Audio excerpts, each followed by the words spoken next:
Earlier this year, we visited Johor Bahru. We lived here for 6 years, and finally, COVID restrictions made us leave 4 years earlier than anticipated, so we didn't get a chance to say goodbye to all our old friends.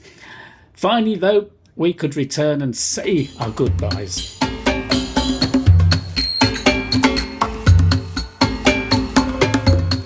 We used to exercise here in Merdeka Park. At 6 a.m, the park is packed with runners and Chinese Tai Chi groups and Malay PT instructors. The weather at that time is perfect. It gets very hot though by 9 a.m, and that's when everybody heads for the air conditioning and breakfast.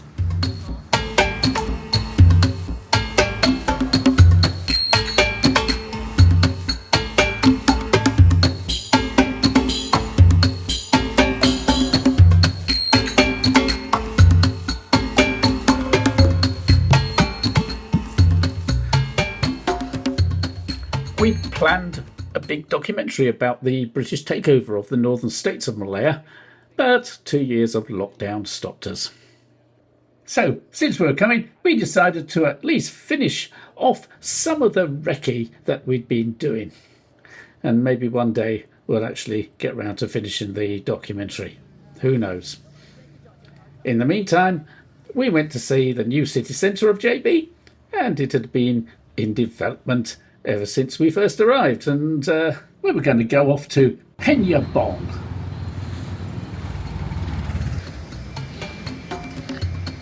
Well, apparently we're looking for ice cream now. Oh, it's closed. Oh no! What is that? So, on the corner over here, that was originally it was a red house when we first came, and then it was sold and it became a white house. And now it's a red and white house. It's been sold. It's a Chinese museum, is it? No, this one. It's a restaurant. The Chinese museum is along that road to the right. Oh, I see. Yes, and we're thinking they've raised all the pavements so that you can't park. And this is the mantra on the staff to pronounce at the beginning of every workday that they. It's going to get some pisang goreng.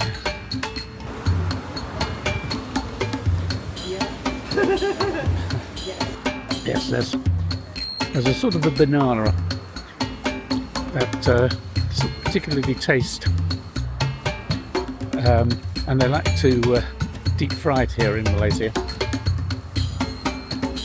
to give it its taste. It sweetens it up. Because as you can see, Helen has decided to use a red guard now. Yes, it's Chinese New Year Day. That's what That's right.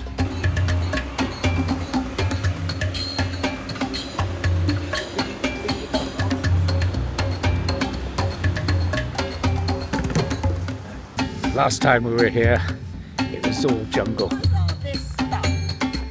and now it's nearly finished. I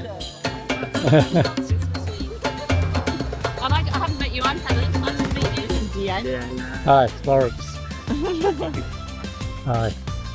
You remember? Yes, just about. Yes. Eating durian, I do believe. Welcome to Red and Tuluk Sari. And it's very hot here. Let's go straight to your Idea. Do you have Can anything? you send the butler for us? Leave it there. Please walk. Right. Is this where we're going? Yes. All right.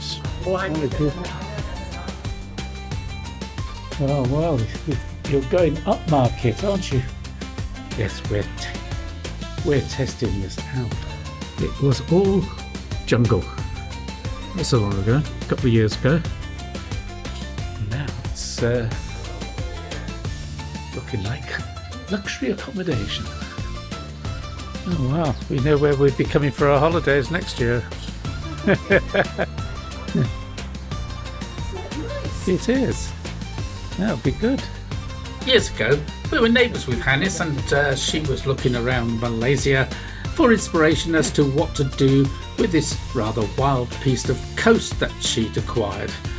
So we went around with her looking at what others were doing with adventure holiday places. The West Coast is very well served with resorts and hotels, but the East Coast is wild and very traditional. So she created various school trips teaching ecology to children, having them explore the jungle and the mudflats and mangroves. And now she was opening up her own centres for people to stay and experience this wild place with decent Wi-Fi and hot water. This is Teluk Sari, just up the road from Penyabong. Or should I say Radiant Teluk Sari, because our friend Hennis has just been putting this place together, and it's going to be open to the public soonish. Well, certainly by the time they get this pool built, but it's coming along. But they do have already all the facilities on the other side by the coast. Anyway, you can either hire your tents here, or you can bring your own. They don't care. And of course, there's all these things you can do. You can go kayaking, bicycling, and kayaking cycling. I think you can hire also all sorts of things.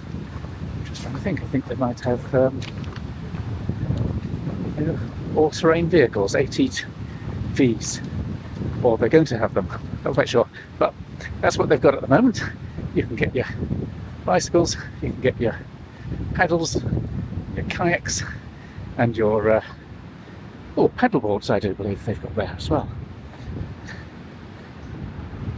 This is the tide when it's in. When it's out, it's way out. You know, like a mile out. So it's quite shallow here. It's quite fun to frolic in this sort of weather. It's not dangerous, unless of course you go off out to the rocks there, but within the bay here it's very shallow, and you get lots of waves, lots of wind, all very exciting stuff to be kayaking in. If you're strong enough, that is. I don't see anybody kayaking right this moment. You say the East Coast, a lot of people come on the East Coast to surf. I don't know whether you can surf here. I suspect you do a bit of something or other. Body surfing, bodyboard surfing, that kind of thing. Not standing up and hitting big waves, but there are other places around here, up and down the coast, where people do that. And just around the corner up there, there's more seaside resorts and things at a beach. You know, sandy beaches rather than the sort of mud flats. But if you're into wildlife and crabs and shellfish and all sorts of things, yes. Alice was telling us that she had one client saying that he wants to bring his team along for some team building interventions to make them more productive, better organised, and he wanted 6 meals a day, to which she said, well, there's your problem. Anyway, they're going to give them 6 meals a day, but they've got to catch some of them themselves, which sounded like a very good idea. It's for the rugged and the adventurous. But what are you? Now I know that the Western Eye might look upon Penyabong's food court with a certain amount of trepidation, but it is haute cuisine on McDonald's prices. The roti chennai is highly recommended, but there is so much local cuisine here of an exceptional standard, it is hard to choose which one to indulge in. Naturally, being with Hannes and her family, we ended up, having some of everything. Oh, yes, please.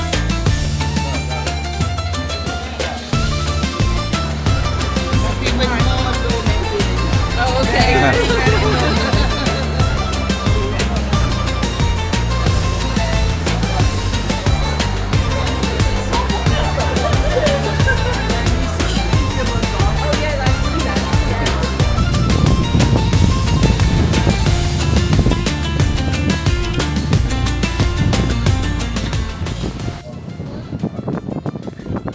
monsoon season this side of Malaysia. This is the wind that brought the Chinese here. Once here, you couldn't get home when you had to wait till the wind change. But this is what brought Chinese in, and on the other side, it took the Portuguese, etc., in the other direction.